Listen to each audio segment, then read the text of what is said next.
Hello everyone, welcome to my YouTube channel.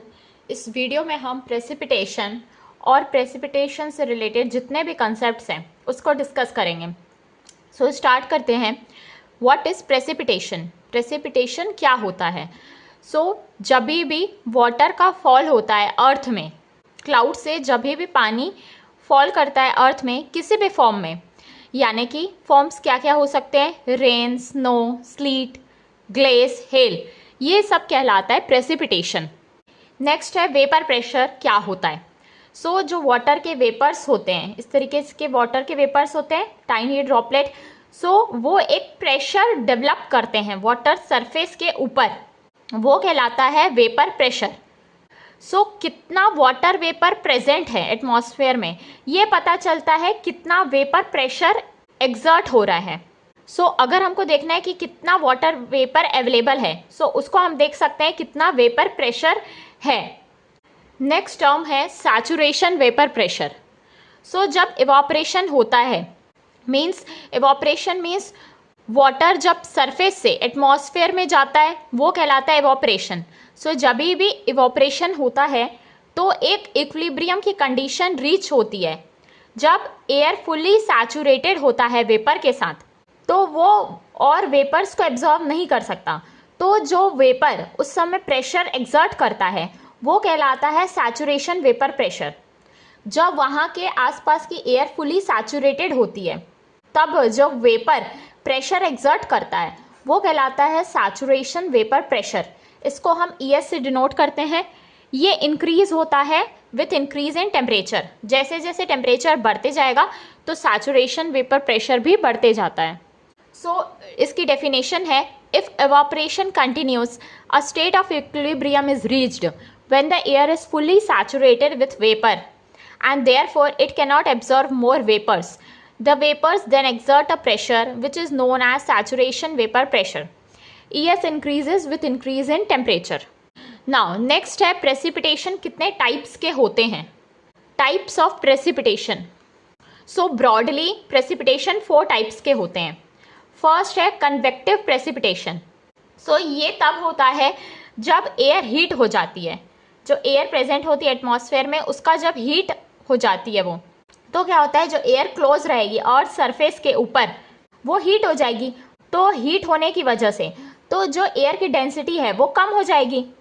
तो क्या होगा, ये एयर ऊपर चली जाएगी, डेंसिटी कम हो गई। तो फिर उसके बाद वो एटमॉस्फेयर में ऊपर जाने के बाद फिर वो एडियाबेटिकली कोल्ड हो जाएगी, तो फिर वो ऊपर जाके क्लाउड का फॉर्मेशन करेगी। उस क्लाउड से जो प्रेसिपिटेशन होगा वो कहलाता है कन्वेक्टिव प्रेसिपिटेशन। नेक्स्ट है orographic precipitation. Orographic precipitation caused होता है जब माउंटेन बैरियर्स प्रेजेंट होते हैं। माउंटेन बैरियर के वजह से तो यहाँ पे जो एयर है वो उसमें रुकावट आएगी, बैरियर क्रिएट होगा। माउंटेन बैरियर के वजह से जब प्रेसिपिटेशन होगा तो वो कहलाता है ओरोग्राफिक प्रेसिपिटेशन। तो यहाँ पे जो एयर प्रेजेंट होगी मॉइस्चर के साथ वो राइज हो जाएगी इस स्लोप के अलाउंग। उसके वजह से क्या होगा, कूलिंग, कंडेंसेशन और प्रेसिपिटेशन होगा। Orographic rainfall occurs due to the ascent of air forced by mountain barriers. The mountain barriers lying across the direction of air flow force the moisture-laden air to rise along the mountain slope. It result in cooling, condensation and precipitation. इसके वजह से होता है cooling, condensation और precipitation. Next है cyclonic precipitation. ये होता है प्रेशर डिफरेंस के वजह से। साइक्लोन आपने पढ़ा होगा। साइक्लोन में क्या होता है, अंदर लो प्रेशर होता है और बाहर हाई प्रेशर होता है, तब साइक्लोन फॉर्म होता है। तो साइक्लोनिक प्रेसिपिटेशन ये होता है जब मॉइस्ट एयर कन्वर्ज होगी लो प्रेशर बेल्ट में, मतलब कि जब प्रेशर डिफरेंस होगा, अनइक्वल हीटिंग होगी अर्थ सरफेस की, मींस इनसाइड लो प्रेशर है और बाहर आउटसाइड जो है वो हाई प्रेशर है, तो ये प्रेशर के डिफरेंस की वजह से साइक्लोनिक प्रेसिपिटेशन होगा। इसमें क्या होता है, जो विंड्स हैं वो स्पायरली इनवर्ट घूमती हैं, काउंटर क्लॉकवाइज यानी कि एंटी क्लॉकवाइज नॉर्थ हेमिस्फेयर में और क्लॉकवाइज सदर्न हेमिस्फेयर में। नॉर्थ में एंटी क्लॉकवाइज होती हैं और साउथ हेमिस्फेयर में क्लॉकवाइज होती हैं जब साइक्लोनिक प्रेसिपिटेशन होता है। सो ये आपका नॉर्थ पोल होता है, ये साउथ पोल।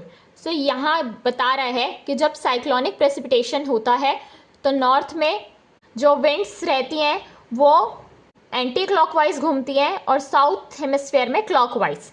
नेक्स्ट है फ्रंटल प्रेसिपिटेशन। सो ये एक टाइप का साइक्लोनिक प्रेसिपिटेशन है जब दो अलग अलग एयर मासेस ऑपोजिट डायरेक्शन से टकराते हैं तो एक फ्रंट फॉर्म होता है। तो इसमें क्या होता है, वार्म एयर हल्की हो जाती है तो वो अपवर्ड चली जाती है और जो कोल्ड एयर है वो हैवियर होती है तो वो डाउनवर्ड फ्लो हो जाती है। तो इस वजह से जब दो कॉन्ट्रास्टिंग एयर मासेस टकराते हैं तब होता है फ्रंटल प्रेसिपिटेशन।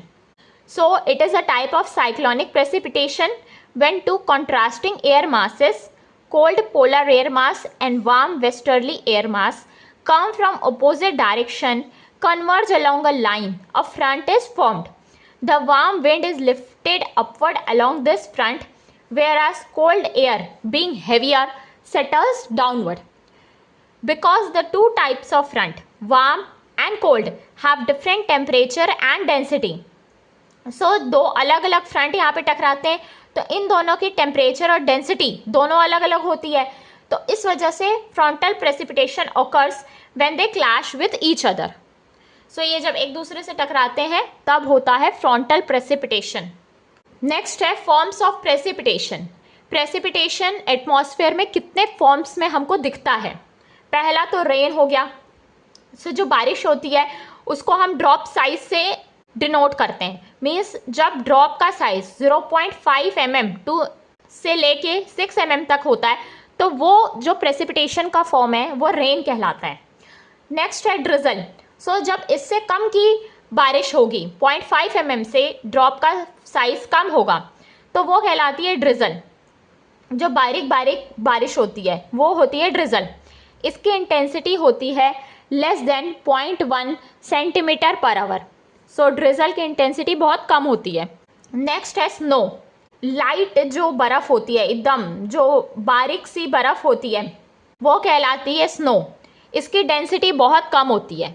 इसमें बर्फ़ का फॉर्मेशन नहीं होता, ये सिर्फ वाइट ओपेक टाइप की जो होती है ना वो कहलाती है स्नो।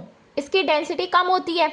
इसकी एवरेज डेंसिटी है 0.1 ग्राम पर cc, मतलब कि वाटर की डेंसिटी से 1/10, बहुत कम। So snowfall is the precipitation of white and opaque grains of ice. So जब आइस का जब प्रेसिपिटेशन होता है ओपेक के फॉर्म में स्लाइटली, वो कहलाता है स्नोफॉल। सो जो स्नो हो गई वो ओपेक नेचर की होती है। नेक्स्ट है स्लीट। ये ट्रांसपेरेंट और ट्रांसलूसेंट आइस के फॉर्म में होती है। मीन्स जो हमारी फ्रिज में बर्फ़ जमती है उस टाइप की, जो ट्रे में हम जमाते हैं, स्लीट ट्रांसपेरेंट टाइप की। सो ये मिक्सचर होता है स्नो और रेन का। के स्मॉल पैलेट्स होते हैं ट्रांसपेरेंट और ट्रांसलूसेंट आइस के, जिसका डायमीटर होता है 5 mm और उससे कम का। नेक्स्ट है हेल। सो ये ओले होते हैं, मीन्स जो लार्ज साइज के आइस गिरते हैं एटमॉस्फेयर पे वो कहलाता है हेल। सो ये लार्ज पैलेट होते हैं और स्पेयर्स होते हैं आइस के। इसकी साइज होती है 5 to 50 mm के बीच। नेक्स्ट है ग्लेस।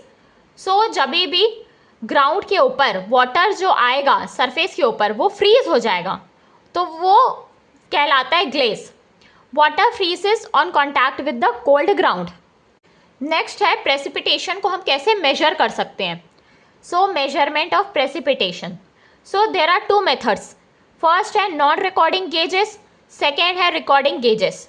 सो नॉन रिकॉर्डिंग मतलब कि ये रिकॉर्ड नहीं कर रहा ठीक से, मतलब कि ये मेजर नहीं करता वेरिएशन जो रेनफॉल का होता है समय के साथ। So it does not measure variation of rainfall with time. Recording gauges में क्या होता है, ये मेजर करता है रेनफॉल का वेरिएशन समय के साथ। सो रेन गेजेस को हम और भी टर्म्स यूज़ करते हैं रेन गेजेस के लिए, वो है प्लूवियोमीटर, ओम्ब्रियोमीटर और हीटोमीटर। सो रेन को मेजर किया जाता है यूजिंग गेजेस, वो कहलाता है रेन गेज। नाउ फर्स्ट जो नॉन रिकॉर्डिंग गेजेस में हमारे इंडिया में यूज़ किया जाता है वो है साइमंस रेन गेज। ये जनरली इंडिया में यूज़ किया जाता है। इसमें हम रेनफॉल को मेजर करते हैं हर दिन सुबह 8:30 AM में। इसमें क्या होना चाहिए, इंस्ट्रूमेंट के सामने कोई भी ऑब्जेक्ट नहीं रखा आना चाहिए 30 मीटर तक, या ट्वाइस उसके ऑब्स्ट्रक्शन के हाइट के जितनी। ये है आपका साइमंस रेन गेज। ये है non recording rain gauge, right. ये देखिए, ये है figure of Symons rain gauge. इसके कंपोनेंट्स क्या क्या होते हैं, ये होता है कलेक्टर रिम जो रेनफॉल को कलेक्ट करता है। इसका डायमीटर 127 mm होता है। एग्जाम में इसका डायमीटर भी पूछा जाता है। ये होता है 12.7 सेंटीमीटर का। नाउ इसके नीचे रहता है फनल। फनल प्लेस्ड होता है कलेक्टर के जस्ट नीचे। ये क्या करता है, इफिशिएंटली कैप्चर करता है रेनफॉल को और ये डायरेक्ट करता है रिसीविंग वेसल में। ये होती है रिसीवर बॉटल। ये एक सिलेंड्रिकल बॉटल होती है जो कि बनी होती है जिंक या कोई दूसरे मटेरियल की, जो कि रिसीव करती है रेन वाटर को फनल से। ये जो फनल से पानी आएगा उसको ये सिलेंड्रिकल बॉटल कलेक्ट करती है। ना ये है आउटर केसिंग। ये मेटल का होता है, ये मेटल का कंटेनर होता है। इसमें एक बेस होता है, ये पकड़ के रखता है ये फनल को और एक रिसीवर बॉटल को, ताकि एक स्टेबिलिटी और प्रोटेक्शन आ पाए ये मेटल कंटेनर। ना एक हमारे पास एक मेजरिंग सिलेंडर होता है। ये है मेजरिंग सिलेंडर। ये एक ग्रेजुएटेड सिलेंडर होता है जो कि यूज़ किया जाता है वॉल्यूम ऑफ वाटर को मेजर करने के लिए, जो कि रिसीवर बॉटल में यहाँ पे जो हमने पानी कलेक्ट किया है उसकी वॉल्यूम को मेजर करने के लिए ये सिलेंडर यूज़ किया जाता है। नाउ ये कुछ डायमेंशंस आपको पता होना चाहिए, जैसे कि ग्राउंड लेवल से top of the collector rim से जो डिस्टेंस होता है वो होता है 305 mm और ये फनल से यहाँ तक का डिस्टेंस होता है 203 mm और ये दोनों इक्वल डायमेंशंस होते हैं, that is 25.4 mm 25.4 mm। Now ये वर्क कैसे करता है, वर्किंग प्रिंसिपल क्या होता है साइमंस रेन गेज का। इसमें हम सबसे पहले कलेक्ट करते हैं रेन वाटर को, जो कि रेन यहाँ पे फॉल करेगा इस 127 mm डायमीटर फनल में, तो उसको हम कलेक्ट करेंगे सबसे पहले। उसके बाद क्या होगा, ये जो फनल है ये डिस्चार्ज करेगा वाटर को कलेक्टिंग बोतल में, जो कि मेटल केसिंग के अंदर प्लेस है। फिर वाटर जो यहाँ पे कलेक्ट होगा उसको हम मेजर करेंगे एक कैलिब्रेटेड सिलेंडर से। ये जो सिलेंडर है हमारे पास, इसमें जो भी वैल्यू आएगी उसको मैनुअली चेक करेगा कोई भी इंसान, मीन्स एक पर्सन यहाँ पे अपॉइंट किया जाएगा जो कि मैनुअली चेक करेगा कितना अमाउंट ऑफ वाटर आएगा एवरी डे। एक फिक्स टाइम जो कि 8:30 AM होता है, सुबह 8:30 बजे अमाउंट ऑफ वाटर को हम इसमें चेक करते हैं। फिर जो डेटा आएगा उसका हम एनालिसिस करेंगे, तो वो जो रिकॉर्डेड डेटा है वो देगा टोटल एक्यूमुलेटेड रेनफॉल को किसी भी स्पेसिफिक पीरियड के लिए। इसमें हमको सिर्फ और सिर्फ अमाउंट ऑफ एक्यूमुलेटेड रेनफॉल ही पता पड़ रहा है किसी भी स्पेसिफिक पीरियड के लिए। नेक्स्ट है रिकॉर्डिंग गेजेस। रिकॉर्डिंग गेजेस हमारे पास 3 टाइप्स के अवेलेबल हैं। फर्स्ट है टिपिंग बकेट टाइप, सेकेंड है वेइंग टाइप, थर्ड होता है नेचुरल साइफॉन टाइप। फर्स्ट क्या है, टिपिंग बकेट टाइप। ये जनरली यूज़ किया जाता है रिमोट और इनएसेसिबल एरियाज में। जो रिमोट एरियाज होते हैं वहाँ पे ये यूज़ किया जाता है। इसमें क्या होता है, जो कलेक्टर का साइज़ है, मीन्स जो पानी को कलेक्ट करता है उसका 30 सेंटीमीटर का साइज़ है। ये है टिपिंग बकेट का फिगर। ये देख सकते हैं इसका डायमेंशन। ये रिसीवर है, ये 30 mm इसकी साइज़ है। ये फनल है, यहाँ से पानी जाएगा टिपिंग बकेट में, ये 2 बकेट्स को कंप्राइज करता है। देन यहाँ पे पानी जाता है स्टोरेज टैंक में, फिर ये जाएगा मेजरिंग ट्यूब में, यहाँ से हम मेजर कर सकते हैं। इसकी वर्किंग क्या है, the catch from the funnel falls into one of the pair of small buckets. यहाँ पे 2 बकेट्स लगे होते हैं इस तरीके से।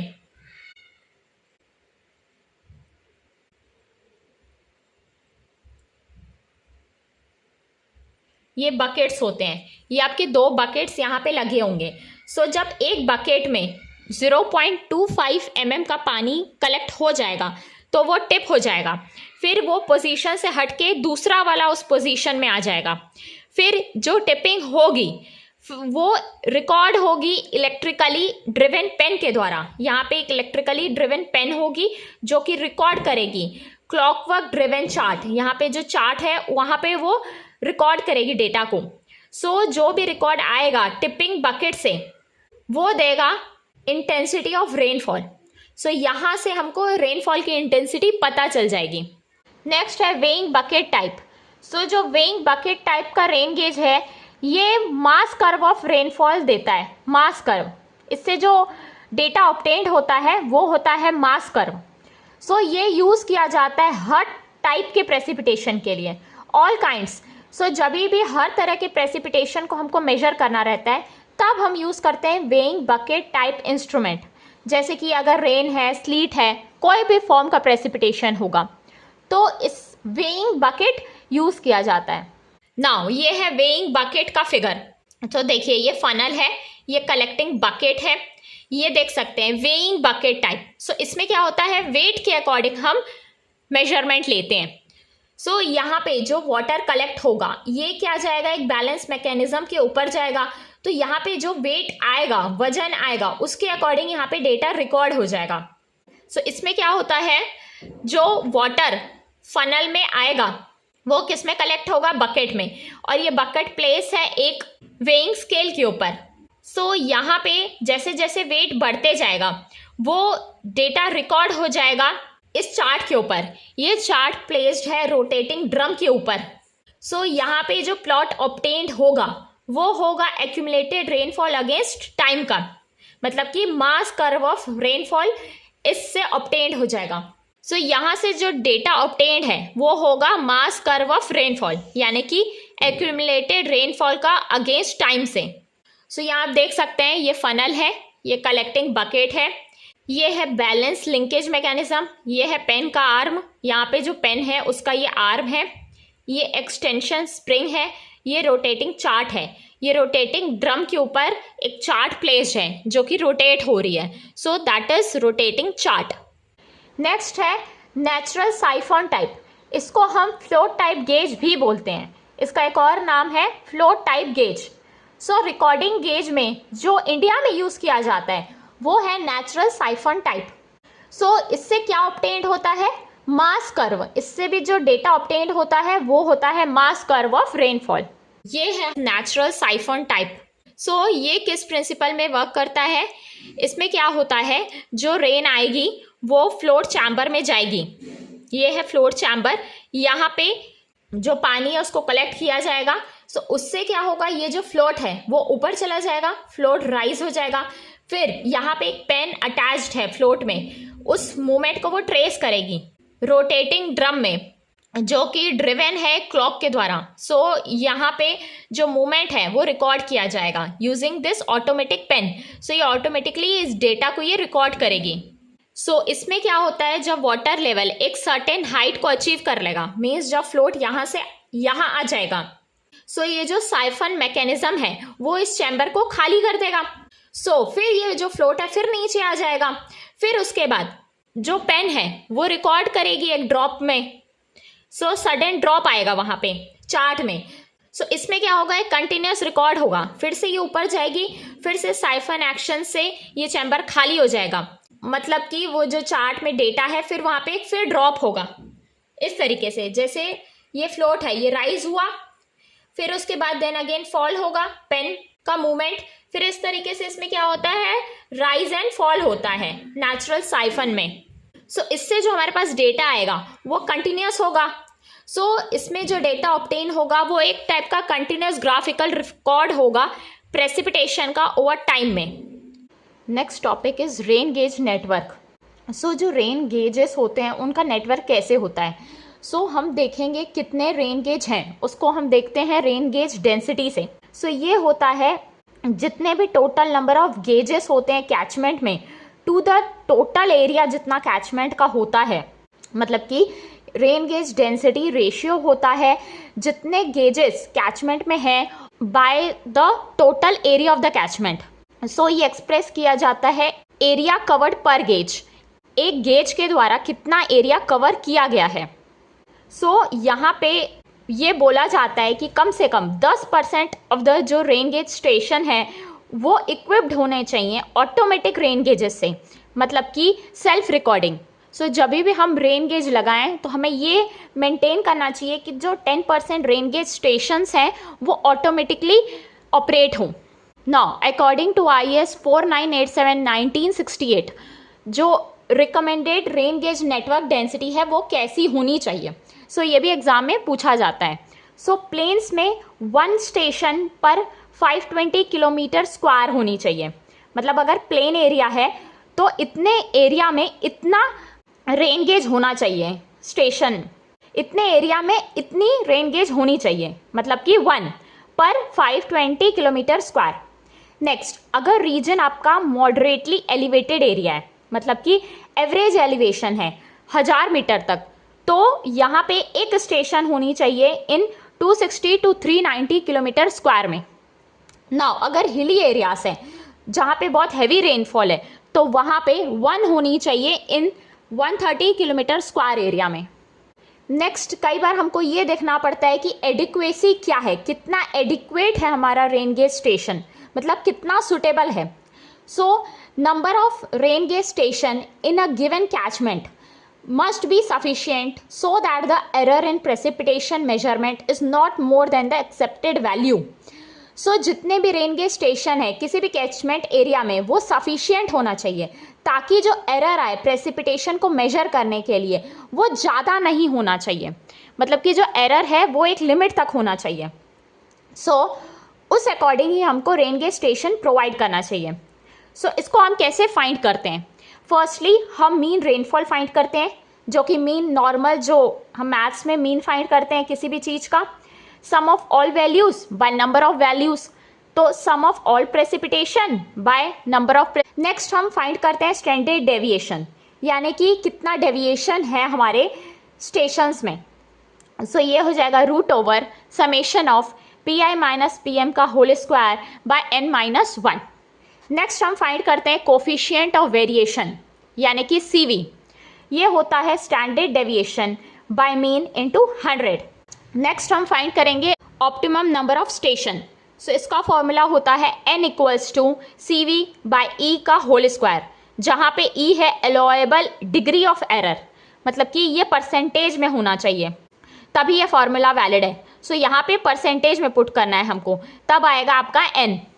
नाउ नेक्स्ट है additional number of rain gauge station, वो किसके इक्वल हो जाएंगे? कैपिटल N - स्मॉल n, मतलब कि optimum number of station minus जितने आपके स्टेशंस हैं वो।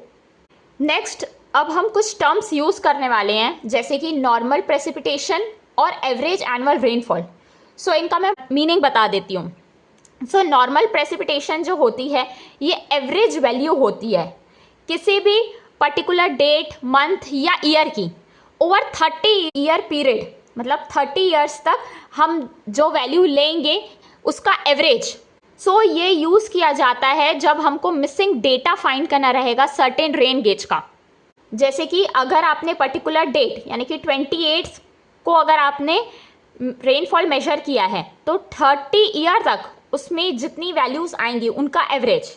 या अगर हम ईयर की बात करें तो 2000 से लेके 2030 तक जितनी रेनफॉल की वैल्यूज़ हैं उनका एवरेज, वो कहलाता है नॉर्मल प्रेसिपिटेशन।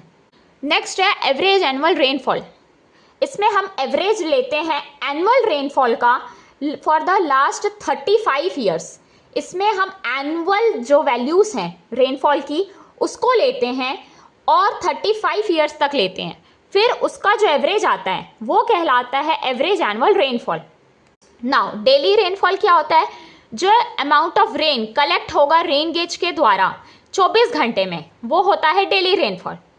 नेक्स्ट है एनुअल रेनफॉल, यानी कि जो अमाउंट ऑफ रेन कलेक्ट होता है रेन गेज के द्वारा एक साल में, वो कहलाता है एनुअल रेनफॉल।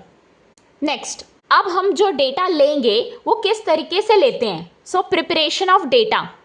डेटा कैसा होना चाहिए? डेटा कंटिन्यूस होना चाहिए और कंसिस्टेंट होना चाहिए। कंटिन्यूस मीन्स कोई भी ब्रेकिंग नहीं होनी चाहिए डेटा में, हमारे पास रिकॉर्ड अच्छे से अवेलेबल होना चाहिए ताकि जो हम एस्टिमेट फाइंड करें वो सही आ पाए।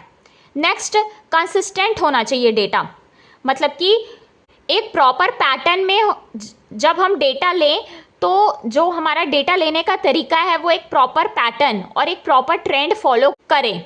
नेक्स्ट अगर डेटा कंसिस्टेंट होना चाहिए, मतलब कि इनकंसिस्टेंट नहीं होना चाहिए। सो इनकंसिस्टेंसी ऑफ रिकॉर्ड किस किस वजह से आती है? सो इनकंसिस्टेंसी मतलब क्या होता है? Sudden change in trend of precipitation is termed as inconsistency. जब भी कोई भी ट्रेंड में सडन चेंज आ जाएगा वो कहलाता है इनकंसिस्टेंसी। सो इनकंसिस्टेंसी किस किस वजह से हो सकती है? पहला है चेंज ऑफ ऑब्जर्वर। अगर जो इंसान मेजरमेंट ले रहा है उसको हमने चेंज कर लिया तो भी हो सकता है कि हमारी जो वैल्यूज़ हैं वो चेंज हो जाएं, क्योंकि हर एक इंसान का डेटा लेने का तरीका अलग होता है। नेक्स्ट है change of method of observation, मतलब कि पहले हमने किसी मेथड से ऑब्जर्व किया, दूसरा हमने मेथड चेंज कर दिया, सो उस वजह से इनकंसिस्टेंसी आ जाएगी हमारे डेटा में। नेक्स्ट, अगर हमने ओल्ड इंस्ट्रूमेंट को बदल के नया इंस्ट्रूमेंट कर लिया अचानक से बीच में, तो भी डेटा इनकंसिस्टेंस हो जाएगा। Next, change in ecosystem due to forest fire. कभी भी फॉरेस्ट फायर या कुछ कैलेमिटीज हो जाती हैं तो इकोसिस्टम में चेंज आ जाएगा, सो उस वजह से हमारे जो रिकॉर्ड्स हैं उनमें इनकंसिस्टेंसी आ जाएगी। सो इनकंसिस्टेंसी को हमको अवॉइड करना है by correcting all of this. Next, अब ये इनकंसिस्टेंसी को हम कैसे अवॉइड कर सकते हैं? सो जो इनकंसिस्टेंसी होती है रिकॉर्ड की उसको हम करेक्ट कर सकते हैं by using double mass curve technique. So यहाँ पे हम ये टेक्निक यूज़ करके इनकंसिस्टेंसी ऑफ रिकॉर्ड को करेक्ट कर सकते हैं। अगर डेटा में कुछ भी इनएक्यूरेसी आ गई है सो उसको हम करेक्ट कर सकते हैं by using double mass curve technique. Next है प्रेजेंटेशन ऑफ रेनफॉल डेटा। सो हमारे पास जो डेटा आएगा उसको हम किस तरीके से प्रेजेंट करते हैं? सो जो रेनफॉल डेटा होता है उसको हम 3 तरीके से प्रेजेंट कर सकते हैं। फर्स्ट है मास कर्व, सेकेंड है हिटोग्राफ, थर्ड है मूविंग एवरेज। सो मास कर्व क्या होता है? ये होता है plot accumulated precipitation against time का। सो जितनी भी प्रेसिपिटेशन एक्यूमुलेट होगी वर्सेस टाइम, ये कहलाता है मास कर्व। नेक्स्ट है हिटोग्राफ। सो ये होता है plot average intensity of rainfall against the time interval. Intensity जो होती है रेनफॉल की, यानी कि centimetre per our against time interval, जो कि आवर्स में होता है। सो ये रिप्रेजेंट करते हैं हम एक बार चार्ट के द्वारा। ये है आपका बार, सो ये है बार चार्ट। सो जो एरिया अंडर द हिटोग्राफ आएगा, जो एरिया इस हिटोग्राफ के अंडर है, वो रिप्रेजेंट करेगा टोटल प्रेसिपिटेशन इस पीरियड में। सो जो हिटोग्राफ होता है जनरली ये ज़्यादा प्रीफर किया जाता है as compare to the mass curve, क्योंकि ये कन्वीनियंट होता है, इसलिए क्योंकि एरिया फाइंड करना ज़्यादा इजी और एक्यूरेट होता है। सो हिटोग्राफ ज़्यादा प्रेफर किया जाता है as compare to the mass curve. Next है moving average method. Moving average, so ये जो ग्राफ है ये शो करता है ट्रेंड ऑफ रेनफॉल। सो जो रेनफॉल का ट्रेंड है किसी भी पर्टिकुलर टाइम पीरियड में वो कहलाता है मूविंग एवरेज। सो जो भी हमारा रेनफॉल का रिकॉर्ड आता है उसको ये स्मूदर करता है। जो भी फ्लक्चुएशंस आएंगे रेनफॉल रिकॉर्ड में उसको ये स्मूदन करता है। नेक्स्ट है हमारा एस्टिमेशन ऑफ मिसिंग डेटा। सो हमारे पास कई बार कुछ डेटा मिस हो जाते हैं, सो उसको कैसे हम फाइंड कर सकते हैं? सो जब भी ब्रेक आ जाएगा रिकॉर्ड में, या तो ऑब्जर्वर प्रेजेंट नहीं है या इंस्ट्रूमेंट खराब हो गया है, सो उस वजह से हमारे पास डेटा अवेलेबल नहीं होगा उस समय में, सो उसको हम कैसे फाइंड करेंगे? फर्स्ट है अर्थमेटिक मीन मेथड, सेकेंड होता है नॉर्मल रेशियो मेथड। सो अर्थमेटिक मीन मेथड में हम क्या देखते हैं? अगर नॉर्मल प्रेसिपिटेशन किसी भी सिलेक्टेड स्टेशन का 10% के अंदर है, जो भी नॉर्मल प्रेसिपिटेशन है मिसिंग डेटा का, तब हम ये यूज़ करते हैं। अगर नॉर्मल प्रेसिपिटेशन सिलेक्टेड स्टेशन का 10% के अंडर है, normal precipitation of missing data के, तब ये मेथड यूज़ किया जाता है। सो इसमें हम क्या करते हैं? अर्थमेटिक मीन फाइंड करते हैं। सो px हो जाएगा sum of all precipitation value by number of working stations. So मान लेते हैं हमारे पास 4 स्टेशन गिवन है A, B, C, D और नॉर्मल प्रेसिपिटेशन गिवन है। A का 105 सेंटीमीटर, B का 94, C का 97, D का 100 और प्रेसिपिटेशन गिवन है 2021 का। सो A का है 1010, B का है 85, C का है 95, D का हमको फाइंड करना है। सो ये जो नॉर्मल प्रेसिपिटेशन है स्टेशन डी का, इसका हम 10% देखेंगे, 10% के अंडर होना चाहिए। सो ये हो गया 0.9 और ये हो जाएगा 1.1। सो ये आ जाएगा 90, ये आ जाएगा 110। सो जो भी डेटा है हमारे पास अवेलेबल वो इन बिटवीन दिस ही है, 90 और 110।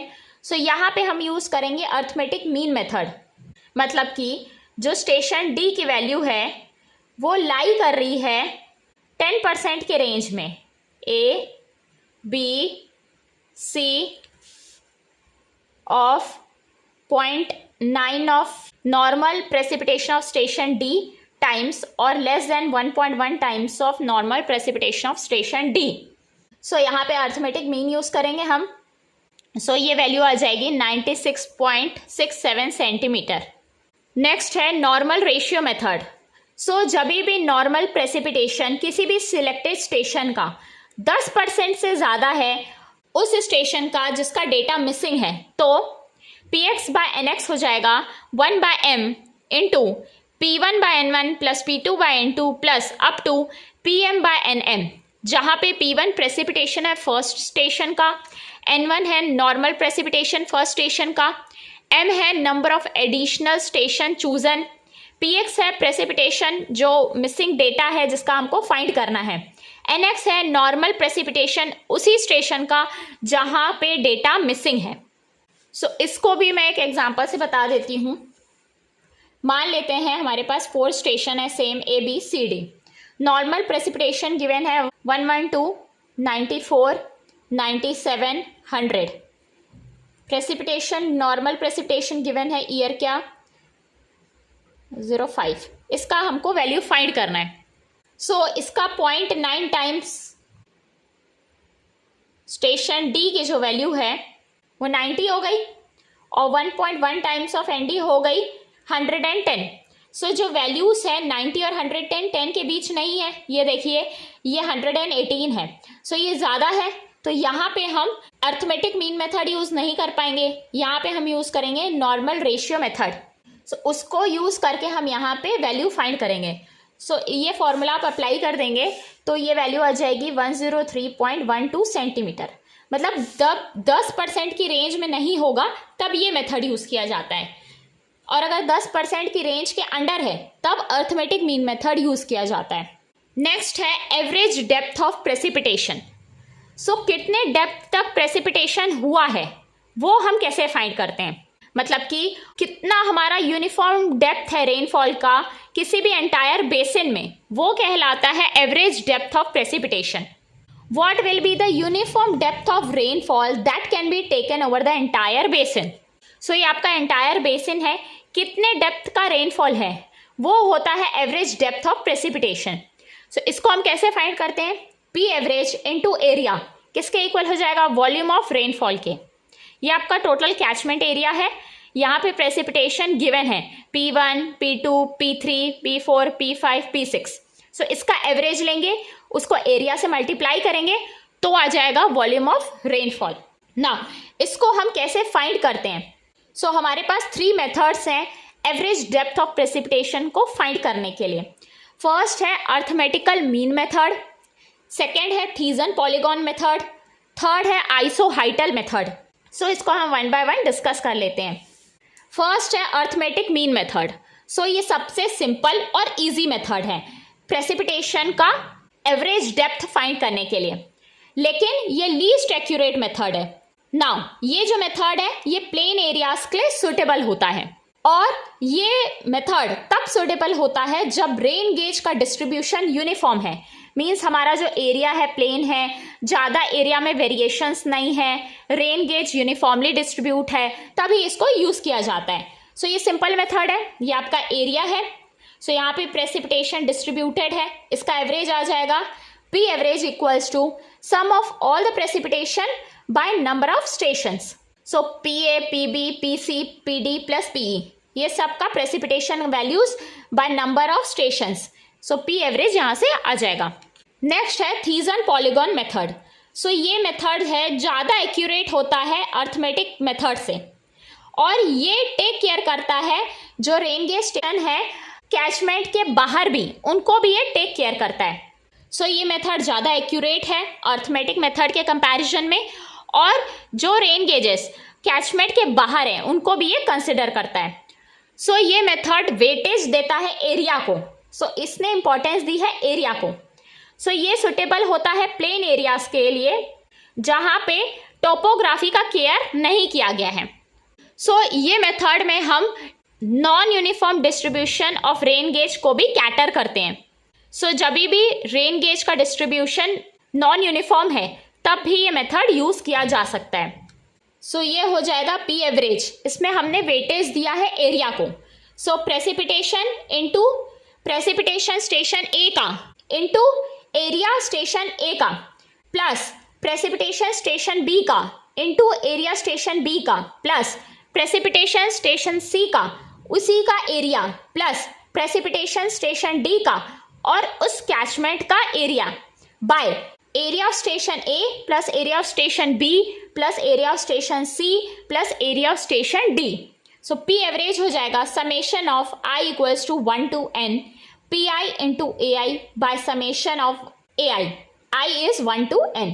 सो इसको हम ऐसे लिख सकते हैं P I into A I by A. So P average ये सेकेंड फॉर्मूला हो जाएगा, मीन्स फर्स्ट फॉर्मूला ये हो गया, सेकेंड ये हो जाएगा P average equals to summation I equals to 1 to n P I into W I. So ये वेटेज फैक्टर है डब्ल्यू आई। सो जब ये गिवन होगा तो यहाँ से डायरेक्ट आ जाएगा, अदरवाइज ये फॉर्मूला यूज कर सकते हैं। नाउ इस मेथड का प्रोसीजर क्या होता है? सो इसमें हम स्टेशंस को ज्वाइन करते हैं स्ट्रेट लाइन से ताकि एक ट्रायंगल फॉर्म हो। सो ये हो गया station A B C D, इस तरीके से ज्वाइन कर देंगे। फिर परपेंडिकुलर बाइसेक्टर बनाएंगे हर साइड में, फिर उसको एक्सटेंड करेंगे ताकि एक थीजन पॉलीगॉन फॉर्म हो इस तरीके से। इसका परपेंडिकुलर बाइसेक्टर ये इसका ये, तो ये फॉर्म हो गया थीजन पॉलीगॉन। फिर इसका जो एरिया है उसको हम फाइंड करेंगे टोपोग्राफिकल मैप में using planimeter. So area find किया जाएगा प्लानीमीटर के द्वारा। नेक्स्ट है आइसोहाइटल मेथड।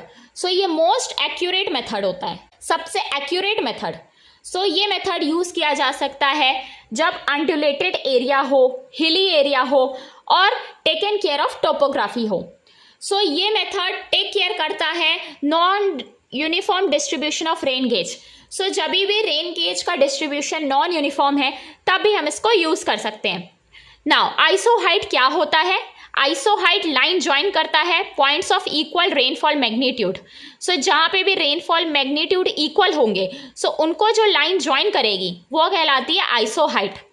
सो जो एरिया होता है दो आइसोहाइट के बीच उसको हम फाइंड करते हैं यूजिंग प्लानीमीटर, ये इस तरीके से। सो इसमें हम एवरेज प्रेसिपिटेशन फाइंड करते हैं।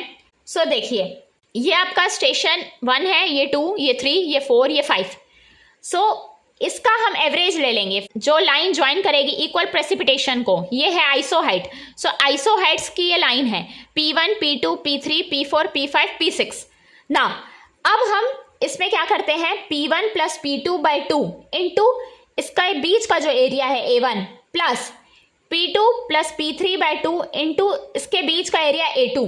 इस तरीके से हम यहाँ तक पूरा करेंगे पांचों स्टेशन का by sum of the area A1, A2, A3, A4, A5। So P average हो जाएगा summation of PI plus PI plus 1/2 into AI by summation of AI। ये है आइसोहाइटल मैप। नेक्स्ट है लिमिटेशंस क्या है इस मेथड की। सो ये बहुत टाइम कंज्यूमिंग मेथड है। सो इसमें हम क्या करते हैं आइसोहाइट्स बनाते हैं फिर एरिया फाइंड करते हैं। सो इसमें टाइम ज़्यादा लग सकता है और जो आइसोहाइट्स को हम जिस तरीके से बनाते हैं वो एक डिफ़िकल्ट मेथड है और क्यूबरसम है। सो ये एक इसका लिमिटेशन है। नाउ इसमें हमको एक चीज़ और करनी पड़ती है, हमको एक न्यू आइसोहाइट बनाना पड़ता है जहाँ पे रेनफॉल पैटर्न चेंज होगा टाइम के साथ, तब हमको नया आइसोहाइट बनाना पड़ जाएगा। सो ओवरऑल ये टाइम कंज्यूमिंग मेथड है और इस मेथड के भी कुछ लिमिटेशन है बट ये एक्यूरेट मेथड है। नेक्स्ट यहाँ पे इस टॉपिक में एक नया टर्म है दैट इज DAD कर्व, यानी कि डेप्थ एरिया ड्यूरेशन कर्व। सो ये क्या शो करता है? सो ये एरियल डिस्ट्रीब्यूशन कैरेक्टरिस्टिक्स होता है किसी भी स्टॉर्म का एक गिवन ड्यूरेशन में। वो रिफ्लेक्ट किया जाता है डेप्थ एरिया रिलेशनशिप से। मतलब कि जो डेप्थ है वो इन्वर्सली प्रोपोर्शनल होगा एरिया के और ड्यूरेशन कांस्टेंट है। सो जो एवरेज डेप्थ है वो डिक्रीज होगा एरिया के साथ एक एक्सपोनेंशियल मैनर में एक गिवन ड्यूरेशन में। सो पी एवरेज हो जाएगा P0 इंटू ई का पावर माइनस के इंटू ए का पावर n, जहाँ पे P बार है एवरेज डेप्थ, P0 है highest amount of rainfall storm centre में, और K और N जो है वो कांस्टेंट है। इसको हम फाइंड करते हैं यूजिंग रिग्रेशन एनालिसिस से। Next, frequency of point rainfall. So हमारा जो रेनफॉल है उसकी फ्रीक्वेंसी, जो भी डेप्थ होता है रेनफॉल का किसी भी रेन गेज स्टेशन में वो कहलाता है पॉइंट रेनफॉल। यहाँ पे T जो है रिटर्न पीरियड है, यानी कि रिकरेंस इंटरवल है किसी भी इवेंट का, यानी कि रेनफॉल हो गया, स्ट्रीम फ्लो हो गया। यहाँ पे प्रोबेबिलिटी ऑफ एक्सीडेंस उसको हम कैसे लिख सकते हैं, P इक्वल्स टू 1/T। जो भी प्रोबेबिलिटी होती है ऑकरेंस की वो कहलाती है P, यानी कि फ्रीक्वेंसी हो गई वो उसकी। Q है प्रोबेबिलिटी ऑफ नॉन ऑकरेंस। किसी भी इवेंट की ऑकरेंस प्लस नॉन ऑकरेंस की प्रोबेबिलिटी किसके इक्वल हो जाएगी, 1 के। Now probability of any event happening R times in n successive years. n years में अगर कोई इवेंट R टाइम्स हो रहा है तो उसकी प्रोबेबिलिटी कितनी होगी। P x equals to R is equals to NCR, P का पावर R, Q का power n minus R। Next हमारे पास टर्म है रिलायबिलिटी और रिस्क। रिलायबिलिटी क्या होती है, ये शो करती है प्रोबेबिलिटी किसी भी इवेंट का कि वो होगी ही नहीं n सक्सेसिव ईयर्स में। मतलब कि कोई इवेंट है वो कभी होगा ही नहीं n ईयर्स तक, वो कहलाती है रिलायबिलिटी। ये हो जाएगा NC0, मतलब एक बार भी वो नहीं होगा। P का पावर 0, Q का पावर n। इसको हम लिख सकते हैं Q का power n। P plus Q equals to 1 होता है। यहाँ से Q आ जाएगा 1 minus P whole to the power n। ये हो गया रिलायबिलिटी का फॉर्मूला। और P जो है वो होता है 1/T के इक्वल। T यहाँ पे रिटर्न पीरियड है। रिस्क क्या होता है, रिस्क शो करता है प्रोबेबिलिटी किसी भी इवेंट का जो कि ये बताता है कि कम से कम ये एक बार होगा ही होगा n सक्सेसिव ईयर्स में। रिस्क हो जाएगा 1 माइनस Q का power n। Reliability plus risk is equals to 1। अगर आपको मेरा वीडियो पसंद आया प्लीज़ वीडियो को लाइक करें एंड मेरे चैनल को सब्सक्राइब करें। Thank you.